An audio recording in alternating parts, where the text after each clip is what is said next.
Du wunderst dich, warum du plötzlich Dinge nicht mehr verträgst, die du früher dein ganzes Leben lang problemlos essen konntest. Das ist kein normales Schicksal des Älterwerdens. Es liegt daran, dass dein Körper das Protein Zonulin massiv überproduziert und die mikroskopischen Türen deiner Darmwand dauerhaft geöffnet sind. Plötzlich gelangen gefährliche Endotoxine und komplett unverdautes Essen ungehindert direkt in deinen Blutkreislauf. Wir müssen aufhören, Lebensmittel blind zu verteufeln und stattdessen den Brandherd in der Körpermitte löschen. Das ist nicht nur meine Meinung. Ich habe für dieses Video die Forschung von Dr. Alessio Fasano, Dr. Stephen Gundry, Dr. Natasha Campbell-McBride, Dr. Anne Fleck und viele andere Experten analysiert. Was sie beschreiben, verändert alles, was wir über unerklärliche Allergien und andere Autoimmunerkrankungen denken. Hi. Ich bin Arthur von Life Algorithm. Mit 46 Jahren bin ich heute fitter, als ich es mit 30 war. Das schaffe ich mit nur 3 Stunden Training pro Woche, ohne teure Supplemente und zu 100% natürlich. Wie genau mein System funktioniert, habe ich übrigens in meinem Video Sixpack mit 40 Plus, was ich dir hier verlinke, im Detail erklärt. Ich bin kein Arzt, sondern Diplom-Informatiker.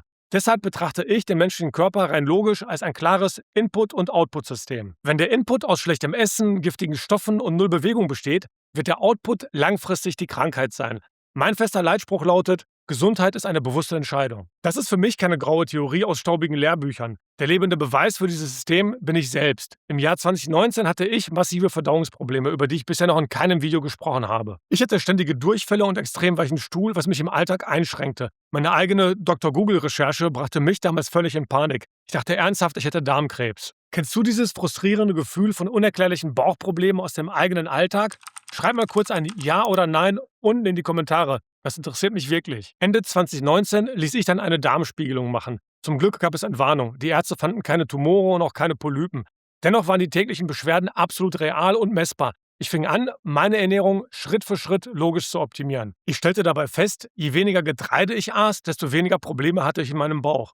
Heute habe ich durch Ernährung nicht nur meinen Darm repariert, sondern auch meine krasse Heuschnupfenallergie komplett geheilt. Zudem konnte ich meine vergrößerte Prostata nachweislich um 18% verkleinern und meinen PSA-Wert massiv senken. Ich fühle mich heute topfit, habe einen Körperfettanteil von dauerhaft 12% und ein sichtbares Sixpack. Unsere Gesellschaft nennt es verblüffenderweise Genuss, sich jeden Tag mit toxischen Lebensmitteln krank zu essen. Und sie nennt es Verzicht, wenn man sich gesund und natürlich ernährt. Aber das wahre Opfer bringen nicht die disziplinierten Menschen. Das große Opfer bringen die, die ihre Gesundheit gegen kurzfristige Belohnungen tauschen und später mit chronischen Krankheiten bezahlen. Doch wie genau dieser unsichtbare chronische Prozess in deinem Körper startet und warum dein Arzt oft an der falschen Stelle sucht, schauen wir uns jetzt an.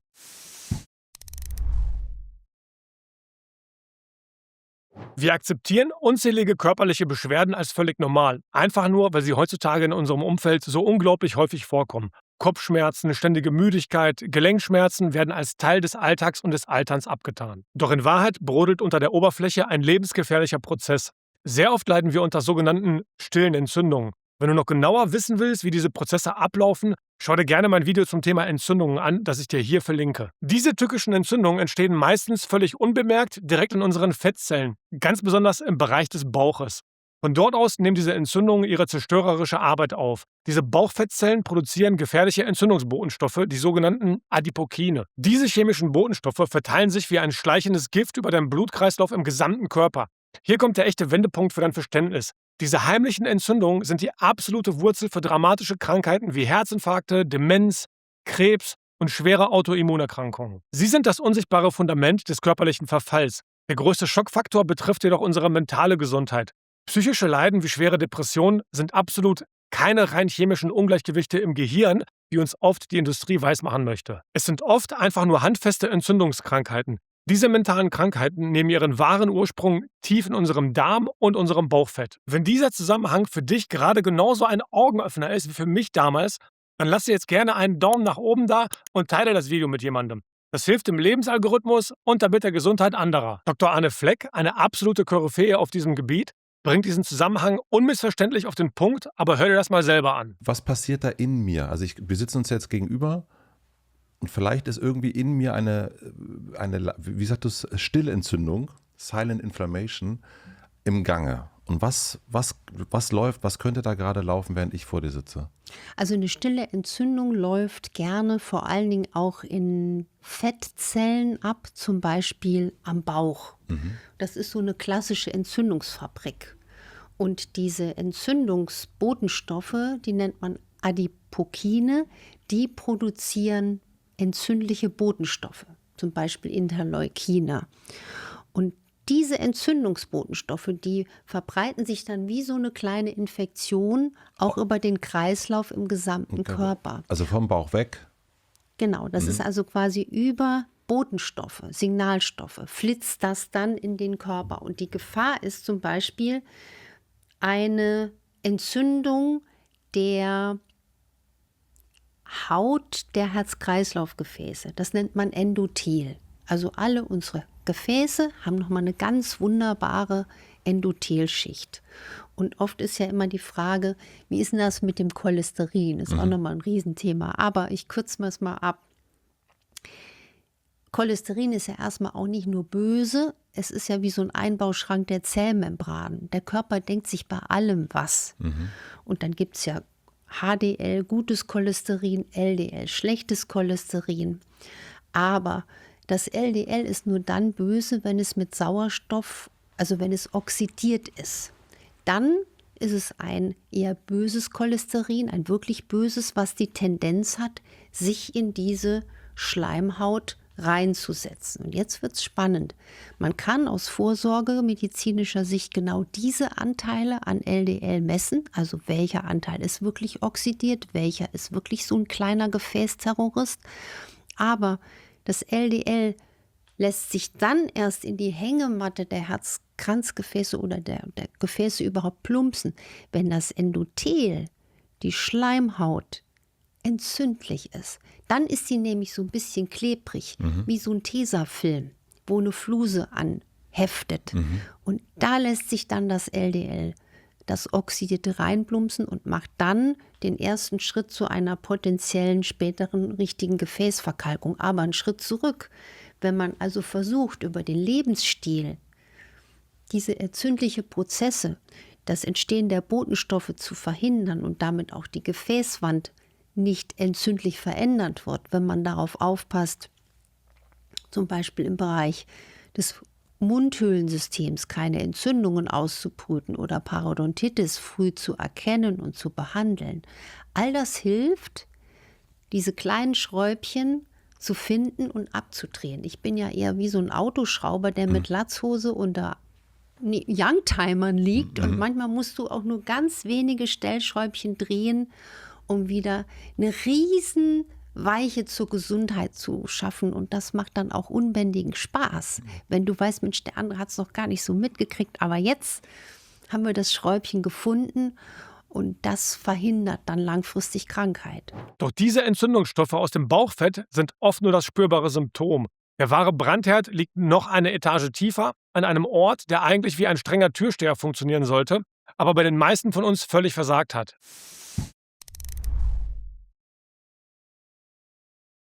Der eigentliche Ursprung all dieser gefährlichen Entzündungen liegt in unserem Bauch, genauer gesagt beim sogenannten Leaky Gut Syndrom, also der krankhaften Darmdurchlässigkeit. Dein gesamter Darm ist von innen mit einer extrem dünnen, nur einzelligen Schicht ausgekleidet. Stell dir die winzigen Zwischenräume zwischen diesen Darmzellen, die sogenannten Tight Junctions, wie kleine, gut bewachte Türen vor. Es gibt ein spezielles, körpereigenes Protein namens Zonulin. Dieses Protein fungiert als der einzige Schlüssel, der diese Türen streng reguliert. Wenn dein Körper plötzlich eine massive Überproduktion von diesem Schlüsselprotein Zonulin hat, passiert eine absolute Katastrophe im Verdauungstrakt. Die Entdeckung dieses Mechanismus durch Dr. Alessio Fasano in der Studie Zonulin Regulation of Tight Junctions and Autoimmune Diseases war ein wissenschaftlicher Meilenstein, der erklärt, wie Autoimmunerkrankungen überhaupt erst ausgelöst werden. Übrigens, wie bei all meinen Videos findest du alle genannten Studien unten in der Videobeschreibung. Dr. Alessio Fasano beschreibt diesen dramatischen Vorgang sehr bildhaft, aber sieh dir das mal selbst an. Well, back to zonulin, can you explain, to the lay person what exactly is zonulin and what's its role? What exactly is it doing? And then I guess the second part to that question, some things that you're aware of, we know gluten, that can trigger the release of zonulin. Yeah. So back to what I was mentioned before, if you consider this structure in between cells a sort of gates, zonulin is the key. So in other words, we have these gates all over our body, particularly the part that needs to compartmentalize our body from different kind of environments. The most important are the barriers between us and the environment. And of those, the two major are the airways and the GI tract. Again, both are covered by single layer epithelial cells that, again, are interconnected with this very sophisticated, highly dynamic structure. But most of the time, these doors are closed so that we have that barrier function and therefore the protection that we want. But if there are doors, that means that physiologically we need once in a while this door to be open to allow stuff to come in and then to be closed very fast. And this is what we do when we have to sample what is in the environment so that our immune system is prepared to face the environmental factors that can be useful or harmful for us. Technically, this is called antigen sampling. So I sample what is out there so that I'm prepared to fight if I will have to do that. Now, there are conditions that unfortunately will make zonulin to produce inappropriately in terms of timing and quantity. So these doors, rather than open and close very fast, they got stuck open. And that allows junk like, endotoxin from, bacteria and undigested foods to come through your body. And, what is next depends on who you are genetically speaking. Some people are able to have an immune system and clean the mess and you have no clinical consequences. But other people, they are not capable to.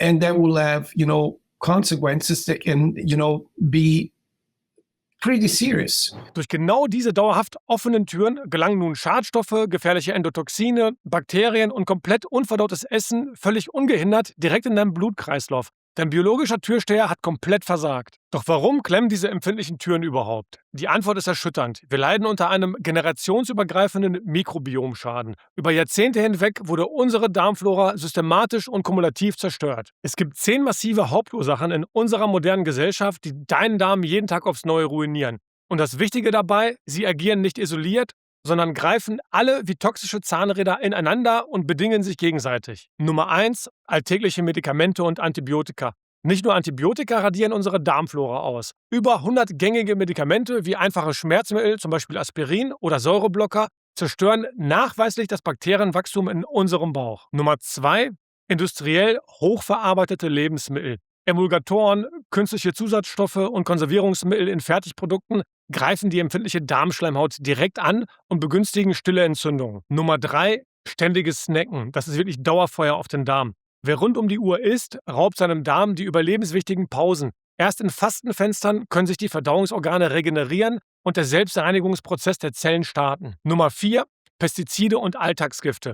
Rückstände aus der konventionellen Landwirtschaft wirken in unserem Körper wie ein kumulatives Gift.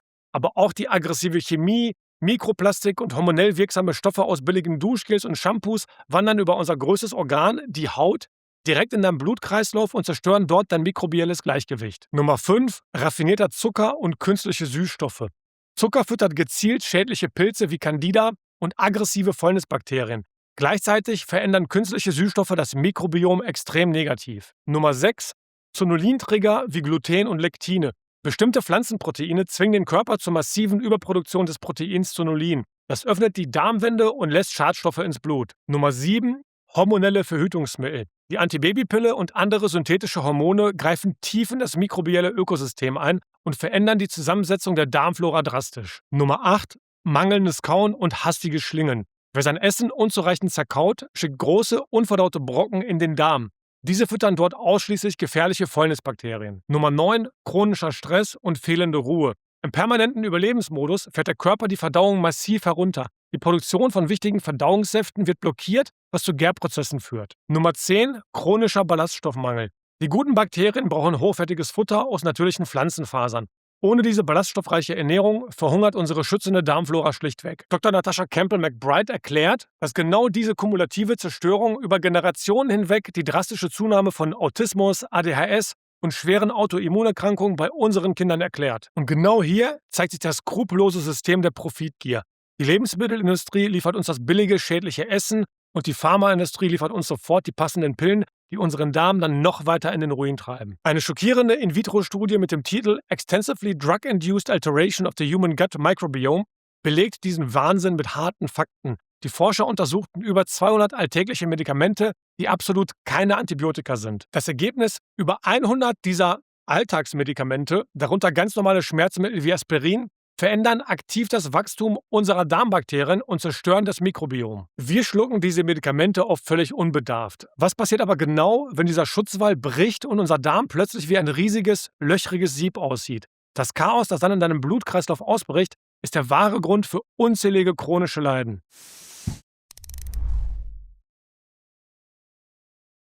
Ein extrem durchlässiger Darm ist im Grunde wie ein großes, löchriges Sieb in deiner Körpermitte. Normalerweise soll dieses System uns vor schädlichen Eindringlingen schützen. Doch wenn es kaputt ist, fällt unverdautes Essen direkt ins Blut. Diese unverdauten tierischen oder pflanzlichen Eiweiße gehören dort absolut nicht hin. Dein Immunsystem gerät sofort in Panik und feuert aus allen Rohren. Das löst völlig unberechenbare allergische Reaktionen aus. Das ist der exakte Grund, warum du plötzlich Dinge nicht mehr verträgst, die du früher dein ganzes Leben lang problemlos essen konntest. Es äußert sich plötzlich in neuem Asthma oder unerklärlichen Hautausschlägen. Um das noch greifbarer zu machen, stell dir deinen Darm wie einen riesigen, liebevoll angelegten Garten vor. In diesem empfindlichen Ökosystem wachsen verschiedene Pflanzen, die im absoluten Gleichgewicht sein müssen. Die guten, gesundheitsfördernden Bakterien sind die prächtigen Blumen und starken Nutzpflanzen. Die problematischen Keime und Pilze, wie zum Beispiel Candida, sind das aggressive Unkraut. Wer sich modern und westlich ernährt, wirft jeden Tag massenhaft künstlichen Dünger auf dieses Beet, der allerdings ausschließlich das Unkraut nährt. Dadurch kippt das gesamte Ökosystem in deinem Bauch massiv um. Das Unkraut wuchert, erstickt die guten Pflanzen und raubt dem Boden jegliche Lebensgrundlage. Am Ende bringt dieser Garten überhaupt keine Erträge mehr für deine Gesundheit.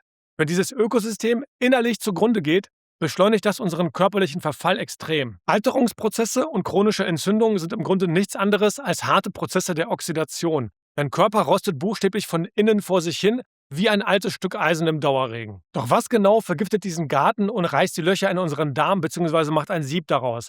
Bei dieser Frage streiten sich selbst die allerbesten Ärzte der Welt. Es gibt ja einen gewaltigen Widerspruch in der modernen Medizin. Auf der einen Seite steht Dr. Stephen Gundry. Er vertritt eine extrem harte Linie und verteufelt sogenannte Lektine. Wenn du verstehen möchtest, wie tief diese Abwehrstoffe in unseren Alltag integriert sind, empfehle ich dir sein Buch Böses Gemüse, wie gesunde Nahrungsmittel uns krank machen. Du findest das Buch ganz einfach auf meiner Webseite lifealgorithm.de unter Wissen und Bildung, dort bei Bücher und Gesundheit, dann Ernährung und Antinährstoffe. Lektine sind spezielle Antinährstoffe, die von Pflanzen als Abwehrmechanismus gebildet werden. Dr. Gundry sagt, diese Lektine sind die absolute Hauptursache für den löchrigen Darm, weil sie die Darmwand direkt schädigen. Sie schleusen gefährliche Lipopolysaccharide, kurz LPS, in deinen Blutkreislauf. Deshalb warnt er massiv vor Tomaten, Vollkornprodukten und Hülsenfrüchten. Auf der anderen Seite steht Dr. Daniele Belardo, die Dr. Gundry vehement widerspricht. Sie verweist auf große, randomisierte und kontrollierte Studien wie die berühmte Lyon Diet Heart Study. Diese belastbaren Daten belegen glasklar, genau diese mediterrane, pflanzenbasierte Ernährung, die voll mit Hülsenfrüchten und Omega-3 ist, senkt das Risiko für Herzkrankheiten signifikant um bis zu 70%. Auch beim Thema Fleisch gibt es diesen krassen Expertenclash. Dr. Campbell McBride setzt bei ihrem Protokoll stark auf Fleischbrühen und verzichtet auf schwer verdauliche Pflanzenproteine. Andere warnen jedoch vor reinen Fleischdiäten, da diese langfristig Entzündungsmarker wie HSCRP im Blut erhöhen können. Hier ist meine ganz persönliche und klare Meinung dazu. Man kann mit beiden Wegen absoluten Erfolg haben. Aber eine reine pflanzliche Ernährung ist im Alltag deutlich komplizierter und fehleranfälliger. Wer sich rein pflanzlich ernährt, muss extrem aufpassen. Denn erstens, man neigt unbewusst dazu, viel mehr Kohlenhydrate zu essen, weil viele klassische Sättigungsbeilagen wegfallen, also Fleisch, Fisch etc. Man muss sich also zwingend mit der Verteilung von Makronährstoffen auskennen. Zweitens, gewisse Mikronährstoffe, wie zum Beispiel das Vitamin B12, fehlen in Pflanzen einfach komplett. Ein tiefes Wissen über diese lebenswichtigen Stoffe ist absolute Pflicht. Drittens, Pflanzen bilden Antinährstoffe zum Eigenschutz. Man muss genaue Zubereitungsmethoden beherrschen, um diese Abwehrstoffe unschädlicher zu machen und vor allem auch die Zeit dafür haben. Und viertens, man muss sich extrem gut mit Nahrungsergänzungsmitteln auskennen, da man bestimmte Nährstoffe sonst überhaupt nicht in den Körper bekommt. Deshalb ist mein Ansatz viel simpler. Eine möglichst natürliche Ernährung, wie wir sie evolutionär seit Tausenden von Jahren leben. Der absolute Fokus liegt dabei auf Fleisch, Fisch, Eiern und kohlenhydratarmem Gemüse. Das ist im Prinzip genau das, was die Natur perfekt für uns vorsieht. Bei pflanzlichen Lebensmitteln gilt, probiere individuell aus, was du wirklich verträgst. Viele Menschen reagieren extrem empfindlich zum Beispiel auf Oxalate oder haben Probleme mit Nachtschattengewächsen. Das sind zum Beispiel Tomaten, Kartoffeln, Auberginen und Paprika. Am Ende des Tages zählt eine einfache, logische Regel. Je natürlicher, desto besser. Es gibt also nicht die eine universelle Wunderlösung, die für jeden Körper exakt gleich funktioniert. Doch egal, auf welcher Seite der Experten du stehst, es gibt einen klaren, universellen Notfallplan, mit dem du das brennende System in deinem Darm sofort neu starten kannst.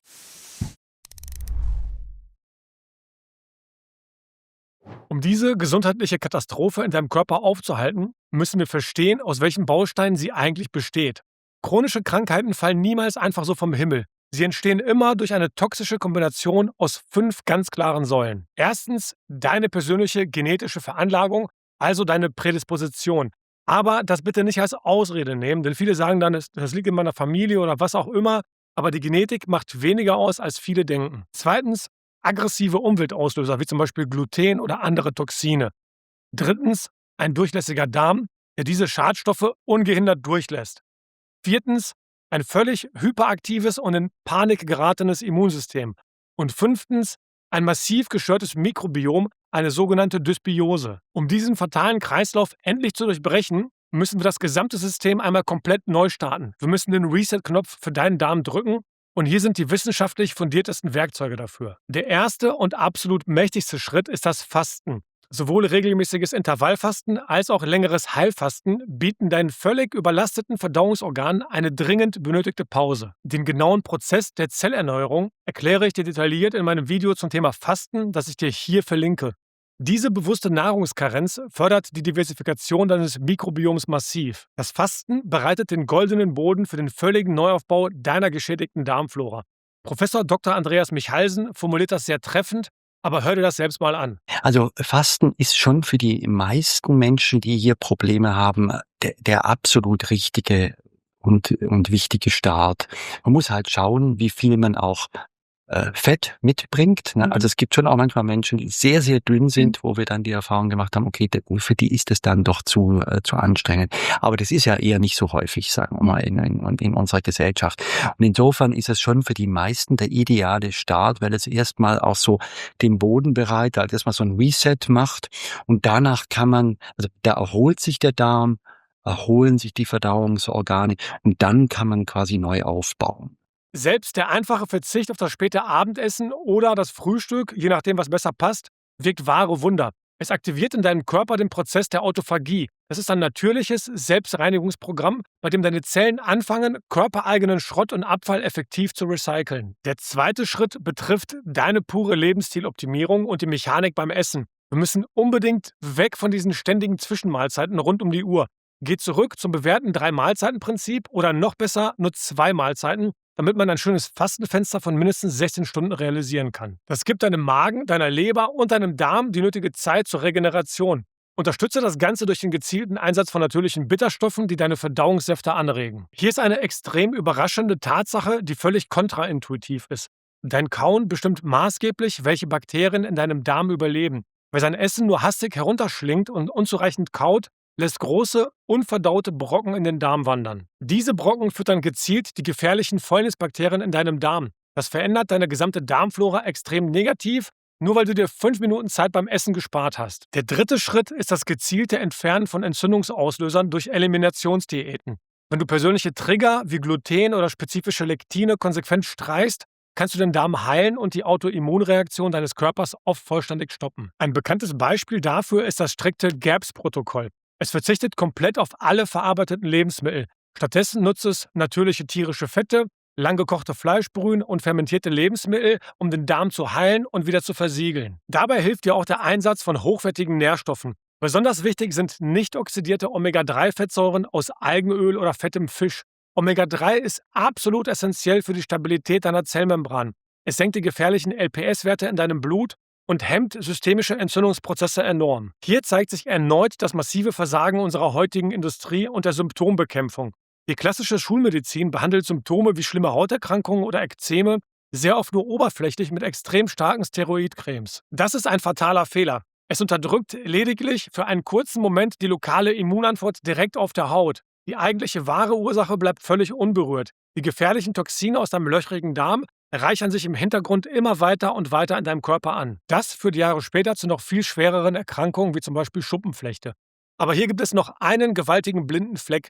Während wir unseren Darm mühsam von innen heilen möchten, schmieren und sprühen wir uns oft völlig ahnungslos jeden Morgen neue Gifte von außen auf den Körper. Unsere Haut ist unser größtes Organ. Unzählige Chemikalien, Mikroplastik und hormonell wirksame Stoffe aus herkömmlichen Duschgels und Shampoos landen beim Duschen direkt in unserem Blutkreislauf und belasten unser ohnehin schon gestresstes System. Als ich das vor einiger Zeit realisiert habe, habe ich mein komplettes Badezimmer ausgemistet. Ich nutze mittlerweile jeden Tag ausschließlich die kompletten natürlichen Pflegeprodukte von Skinbro. Ich kenne den Gründer der Firma persönlich und weiß ganz genau, wie kompromisslos er bei der Reinheit der Inhaltsstoffe ist. Das ist meine ehrliche tägliche Routine, weil ich von den Skinbro-Produkten absolut überzeugt bin. Wenn du aufhören möchtest, dich bei der Körperpflege durch toxische Chemie selbst zu sabotieren, findest du die von mir empfohlenen Produkte ganz einfach auf lifealgorithm.de unter Top 3 Produkte, Körperpflege, dort direkt bei Duschgel und Seife oder Shampoo für Leute, die nicht freiwillig eine Glatze tragen, so wie ich. Sich jeden Tag mit Chemie einzucremen, ist ein Spiel auf Zeit, das du am Ende nur verlieren kannst. Anstatt also nur die Symptome an der Oberfläche zu überkleben oder deinen Körper von außen weiter zu belasten, müssen wir das Problem konsequent an der Wurzel anpacken. Schauen wir uns die wichtigsten Bausteine dafür noch einmal übersichtlich an.